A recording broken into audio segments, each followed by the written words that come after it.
Dyslexia is clinically referred to as a reading disorder, and it's the inability to read at a level that's consistent with a child's grade or age.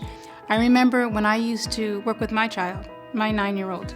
I didn't know he was dyslexic, and I would sit there and try and go over reading with him again and again, and he'd always call and I'd wonder, can't you tell that those are two different words? What we know is these are very visual, spatial, conceptual thinkers. So if I was to say the word house, many of you can picture a house. If I say dog, you can picture a dog. If I say the word do you get a picture? And if you're visual, now you have a blank. You have no meaning in what you're reading. To illustrate the power of connection, let me tell you the story of my first grade teacher, Mrs. Eldridge.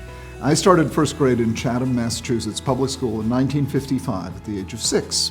I show up for first grade, I'm supposed to learn how to read. Well, I couldn't do it. The other kids were learning phonics. It didn't come to me. I have what we now call dyslexia, but back then it was called stupid. Well, Mrs. Eldridge, this wonderful old lady, very plump, I can see her so well, she knew there was more to it than being stupid. And she didn't have any formal training in reading, but what did she do? During reading period, we'd be sitting at these little round tables, and she would simply come over when it was my turn to read and sit down next to me. And then she'd put her arm around me. So there'd be her forearm there, my little head here, this enormous cushion right here. And she would hug me into that, and I would feel so safe. And as I would stammer and stutter, none of the other kids would laugh at me because I had the mafia sitting next to me. That arm took out of the process the real disabilities, which are shame and fear and thinking that you're stupid. I was a bad reader throughout the year, but I was connected to the act of reading. And the part of my brain that had talent began to inch its way out. At the end of the year, I was still the worst reader, but I was on my way. I ended up majoring in English at Harvard College while doing pre-med, and that never would have happened had I had a different first grade teacher. People with dyslexia have a brain that functions slightly differently. And very often, they have a right hemisphere that's very strong. And while that makes it more difficult to read, that may also result in increased creativity and abilities to solve nonverbal sorts of problems.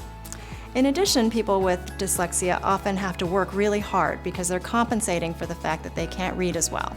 And so that hard work ethic also can often result in people being very successful.